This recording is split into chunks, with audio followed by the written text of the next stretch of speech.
CTV News with Jack Morse.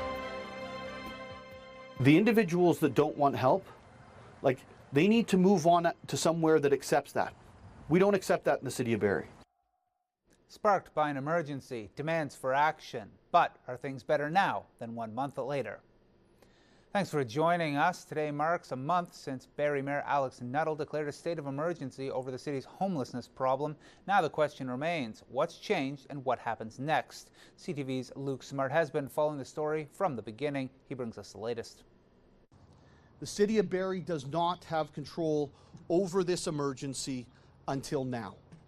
Today I'm announcing that I've declared a state of emergency in the city of Barrie. It has now been 31 days since the state of emergency was declared in Barrie, sparked by a double homicide in an encampment off of Ann Street over the summer, shining a light on the issue in the city. Since then, city officials, bylaw officers, and the county of Simcoe have been working tirelessly to move encampments off the street and provide shelter and support to individuals experiencing homelessness. The city wasted no time in clearing encampments, 2 days later blocking off Mulcaster Street, clearing the tents in front of the courthouse. There's going to be action taken immediately, but it's going to require, obviously, a ton of help and support and a ton of diligence on behalf of the city to make sure that we don't end up back in the place where encampments are accepted again. The county of Simcoe opening up shelter spaces for those individuals who accepted help, saying all 44 people on Mulcaster now have accommodation. The very next week, Mayor Nuttall wrote a letter to both the provincial and federal governments, inviting them to visit Barrie to see the situation plaguing residents. Premier Doug Ford addressed the encampments on September 19th at an event in Markdale. These encampments aren't good, I'll tell you. There's a lot of drugs happening, there was guns, there was weapons, there was bullets. It's uncalled for. Premier then made an unannounced appearance in Barrie the following day to see the situation for himself. There are places where people used to walk their kids in parks, and it doesn't matter where you are in Ontario. Why does less than 1% of the people take over a park for 99% of the population that uses it? It's unacceptable. We were able to really get down to where we believe we need help to, get these encampments gone. The same week, city officials dismantling another encampment off Bradford Street, where media were given access to individuals before they had to leave. People don't want to help. They think we're less. We're all human beings. We all live in the same community. We all have children. We don't have children. It doesn't matter. We're humans. We need to be coming together to stop this stuff. The city provided an update on October 6th, saying there are 26 active encampments around the city of Barrie, with 111 individuals living in those encampments. In an interview on Monday, Mayor Nuttall saying he has seen an improvement. The reality is, if we're going to improve our community, it's going to happen one person at a time.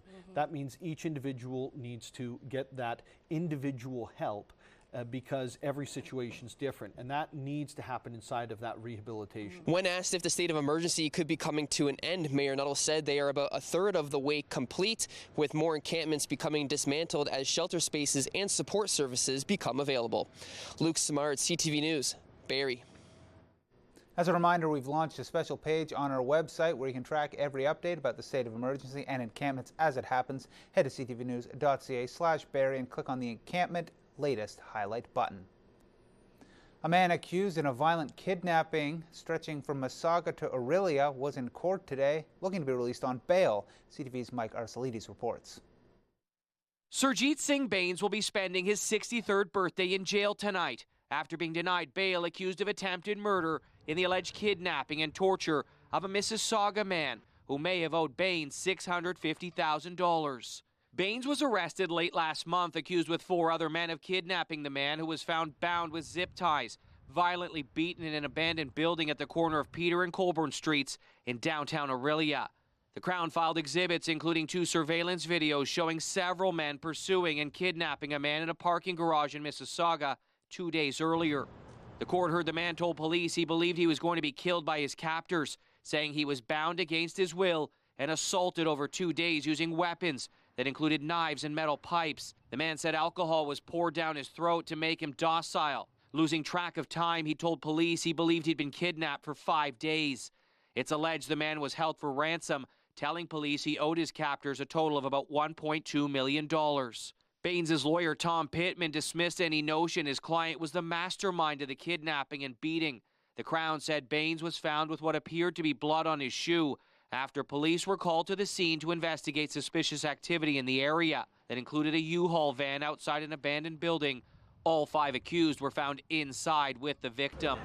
Despite his loved ones pledging $50,000, Justice of the Peace Jennifer Martin ruled the sureties did not meet the onus of proving their release plan was sufficient.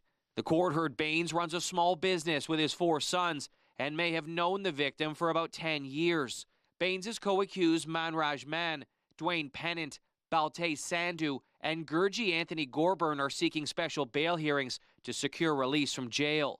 Baines' lawyer not pleased with his client's detention. Very disappointed. An appropriate plan of release, and Justice of the Peace missed the mark on this one. Baines will remain in custody and is scheduled to make his next appearance from jail in Penetanguishene in a week's time. The allegations against the accused have not been tested in court. Mike Arsley, CTV News, Barrie. Barrie police are continuing an investigation from an incident in June.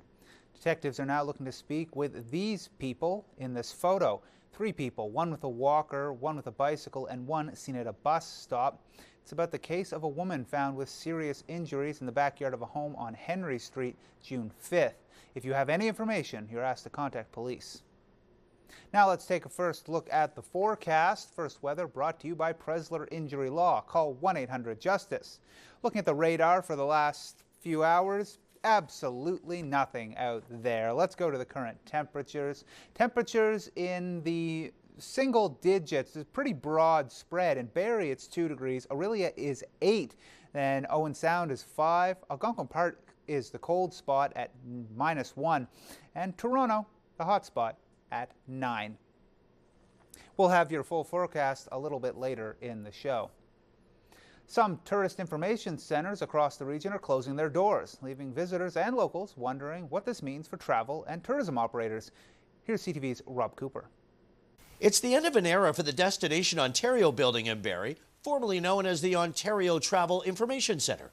CTV News has learned the building is shutting down at the end of today. However, online assistance will still be available. People using the in-person service today are disappointed to hear the news. Because we're strangers to the place, we don't know anything about the culture or anything how to get from A to B. It's just everything. You know, I think it's going to be a real shame. Destination Ontario released this statement today. To better reflect how travelers plan and take their trips, we're gradually transitioning 6 of our 9 Ontario tourism information centres from traditional physical locations to more dynamic and modernized service models. It goes on to say that the centres in Barrie, Hawkesbury, Niagara Falls, Tilbury, Toronto and Windsor are closing as part of this latest shift. The centre has helped local and out-of-town visitors navigate their way through the city and up to cottage country and beyond for decades. The current building was built in 1994 after the province forced it to move to its current location to make room for a highway expansion. Staff say they get many out-of-town and out-of-country people looking for assistance every day. The people who use the service were not aware of its closure. I just said in the car that I love these visitor centers. They're usually very, very helpful in getting around and getting all the information. This is really the truth. We really enjoy the travel visitor centers because they know everything. You know, Tourism Barrie will step up our services, and you'll probably see more residents coming in looking for information on their trips throughout Ontario. Now, Destination Ontario says travelers will still be able to access trip planning help by calling 1-800-ONTARIO. Its locations in Pigeon River, Sault Ste. Marie, and Baynesville will remain open. Rob Cooper, CTV News, Barrie. Thanksgiving's right around the corner, and so is the official end of boating season. Parks Canada getting ready to close the locks, but not before one more weekend on the water. Here's CTV's Mike Lang with what you need to know. Port Severn was as calm as the Trent Severn waterway on Thursday, but locals are getting ready for Thanksgiving and the last busy weekend of boat traffic. There's a lot of people that are, they're still wanting to get out there and stay in those boats, right? They're taking up every bit of the sunshine that they can. According to Parks Canada, nearly 2,100 vessels made their way through the Trent Severn lock system in October of last year.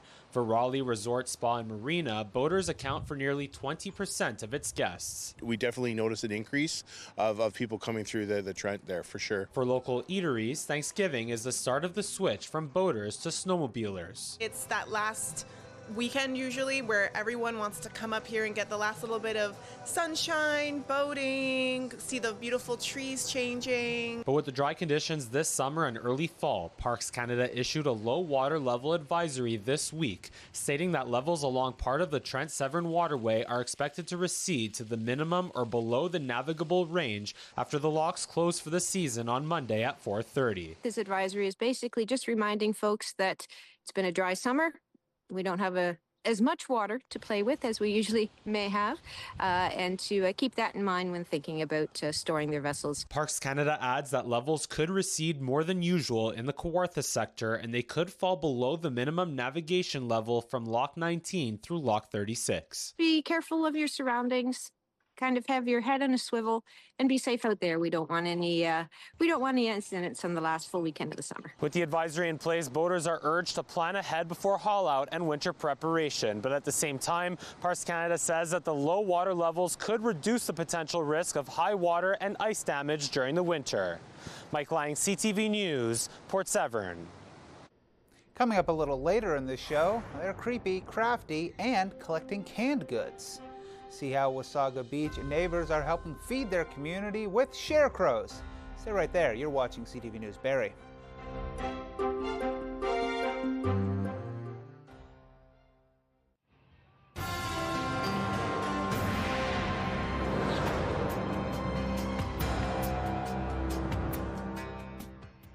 Look at the Elmvale Fair there. We'll have a little more on that later in the show. Turning now to Richmond Hill, where a man was killed last night in what police are calling an unprovoked attack. CTV's John Musselman has the details.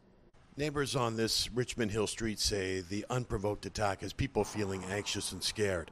This man didn't want to appear on camera, but he says he's considering adding stronger locks on his doors and more security cameras outside his home. It could be anyone. Actually, my wife was planning to go for a walk at about that exactly same time. York Regional Police were called to this home on Lorraine Street in Richmond Hill just before 5 p.m. on Wednesday evening.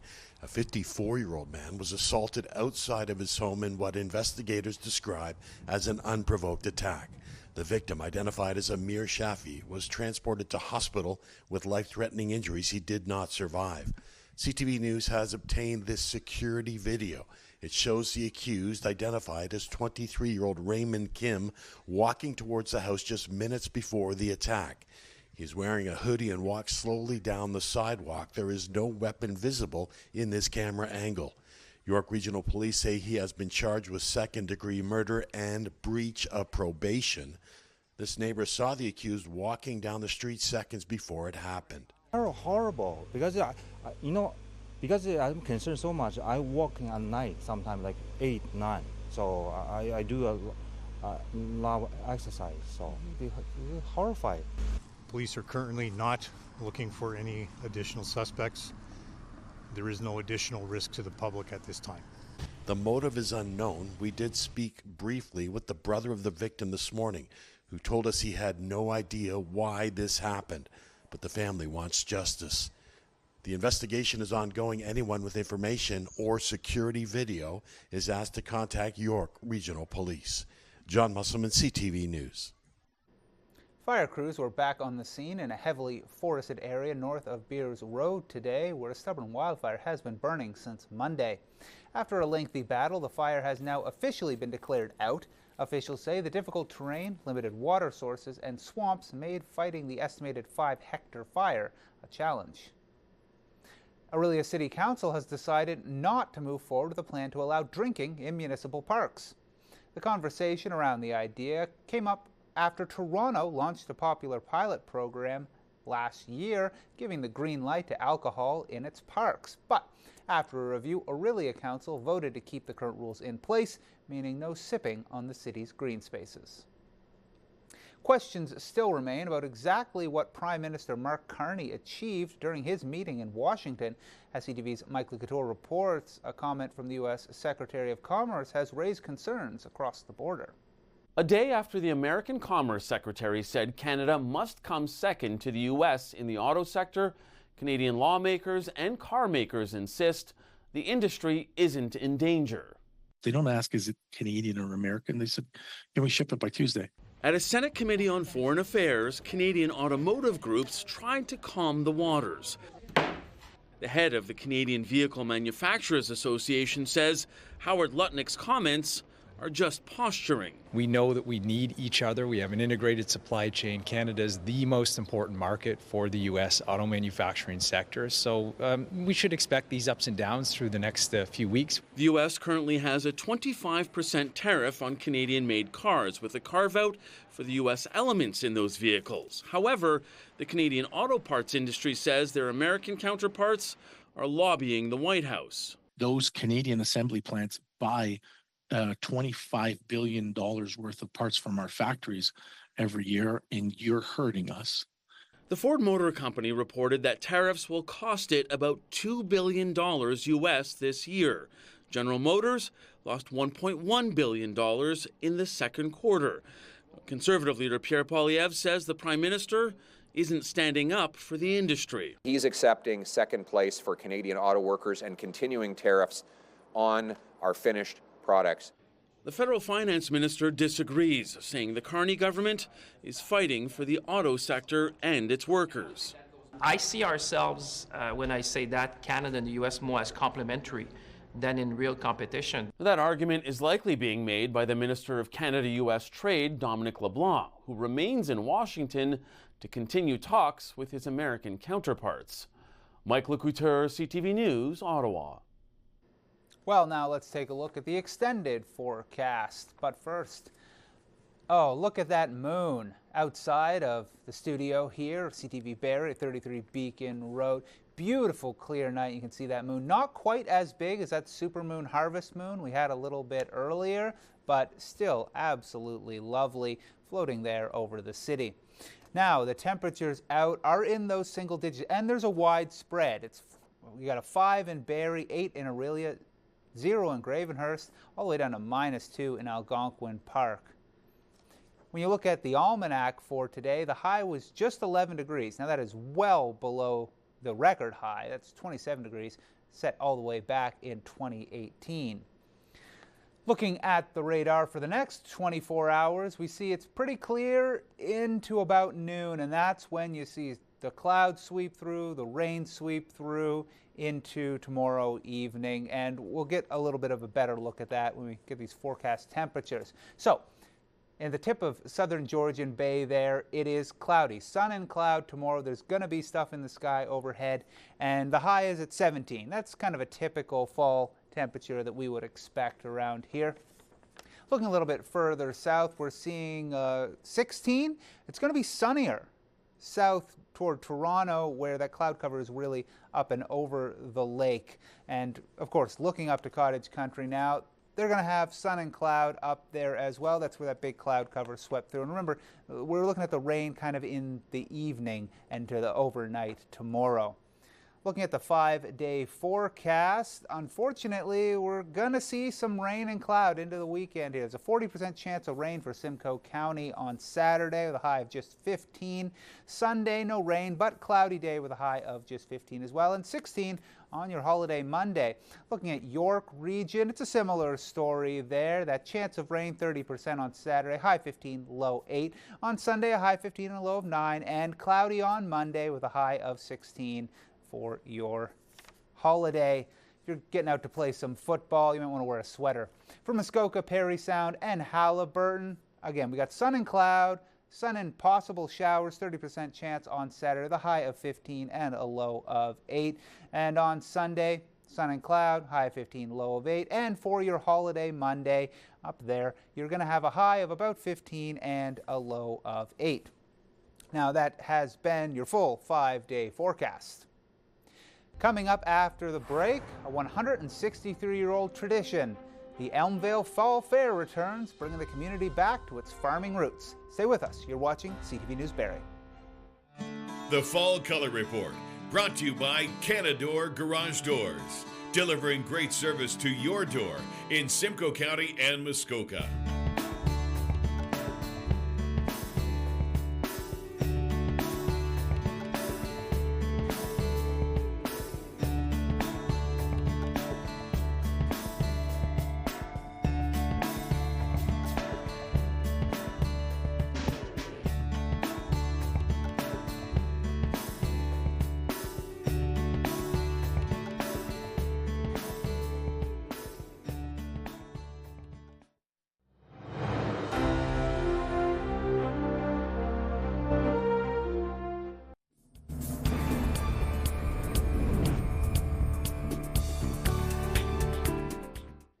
Thanks for sticking with us. Let's take a look at what's happening around the region. A long-standing tradition, the Elmvale Fall Fair,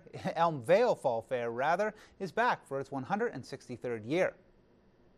The community, all the friends and the family, everyone's getting together, having a great time. I just had faith in myself that I could do a good pumpkin, and I thought it turned out really good. Rides and excitement. Thousands of kids take part. It's a special time of year, but it's more than that too. It's a celebration of community and return to long-standing agricultural roots. It is a homecoming first and foremost. There's many people that have moved on from our community that was raised here, but they'll come back on this weekend. Every year they come back on this weekend to celebrate their roots, and our roots are very deep and wide. Our agriculture is everything here. That's how we started. That's how we were built. With livestock and craft shows, tractor pulls, and more, it's a chance for kids who might not see farming in their daily life to understand the foundation of their community. A group in Wasaga Beach say the only thing more fun than a Halloween scarecrow is a Halloween sharecrow. More than spooky, it helps. The idea is to build your own sharecrow, stick it out front, and get your friends and neighbors to drop off food donations. The scarecrows come from a local group, Beach Bite, who say Halloween can be a little sweeter when it's helping feed the community. We've already got the fire halls signed up and registered. The local OPP station is signed up and registered. So there's a lot of excitement that we're trying to build around this. And then on November 1st, everybody's going to bring their food donations to the Royal Canadian Legion. Food will be weighed and sorted and packaged up and taken to the food bank by our great volunteer drivers. Maps are available online so you can tour the town's most beautiful sharecrows, from silly to spooky to totally over the top. The U15 Barrie Colts traded sticks for shovels today, getting into the dirt at Shear Park. The local hockey players teamed up with environmental charity Living Green Barrie to kick off the first of a series of tree planting events all throughout the month. You're invited to roll up your sleeves and help grow Barrie's urban forest. No experience required, just a willingness to get your hands dirty for a good cause. Next one is October 16th at Ferris Park. Now, he was known for his cranberries, his treats, and his big heart. This weekend, the Aurelia Fairgrounds Farmers Market is paying tribute to the Cranberry Man. For nearly 25 years, Doug Pierce was a beloved fixture at the market, sharing homemade goodies and a warm spirit with everyone who stopped by. This Saturday, his family will be at the booth to carry on his legacy. You're invited to stop in, share a memory, and celebrate a market legend. The Blue Jays have punched their ticket to the ALCS after taking down the Yankees in Game 4. SCTV's Raheem Ladahani reports there's no short of excitement from fans. Bedazzled in blue, Jays fans are embracing every moment of Toronto's postseason push. It's great for the city, it's great for the economy, and it pulls the country together. For the first time since 2016, the Jays are heading back to the American League Championship Series. It's the team of destiny. I'm inspired. I have been a fan since day one. I was 93. I was here when we won the World Series, so this is very exciting for me. Start spreading the news. We're going! In the Bronx, the teams popped bottles of champagne after eliminating the New York Yankees from the postseason. And Vladimir Guerrero Jr. The Yankee lose. Taunted, tortured Yankees fans Wednesday night. I'd like to show you one of my prized possessions. Watching it all unfold from her home was 88-year-old Joyce Zweig. Well, I thought I was going to have a heart attack. Zweig and her family have been to every Jays home opener since the inaugural one at Exhibition Stadium back in 1977. I did not believe that we really were going to have a major league team in Toronto. It was a terrible day. It was cold, it was snowy. Even as a lifelong fan, though, Zweig wasn't able to snag a seat for the upcoming ALCS home games. And she isn't the only one struggling to access tickets. 50,000th in line, have a couple windows open for Game 7, Game 1, and thankfully I scored one ticket for Game 7, like right up high. The Jays still don't know if they'll face the Detroit Tigers or Seattle Mariners in the next round. But inside the Jays shop, fans buying merchandise have high expectations. Added to the collection, collect them as we go, and the next one will be a World Series one, hopefully. As the Jays are 4 wins away from appearing in the World Series. Raheem Ladani, CTV News. Students at St. Charles School in Bradford's West Gwillimbury brought the ballpark to the classroom today, a full-on Jays Spirit Day.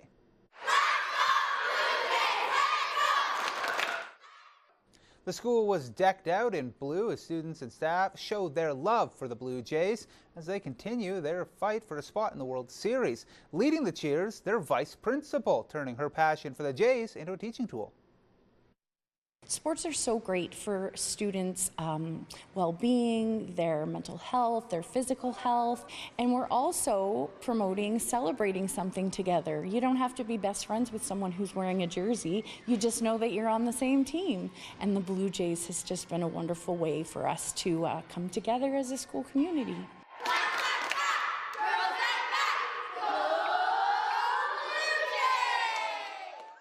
As the Jays continue their postseason run, the school hopes to continue celebrating at their assemblies, showing game highlights during recess, and of course, cheering loudly.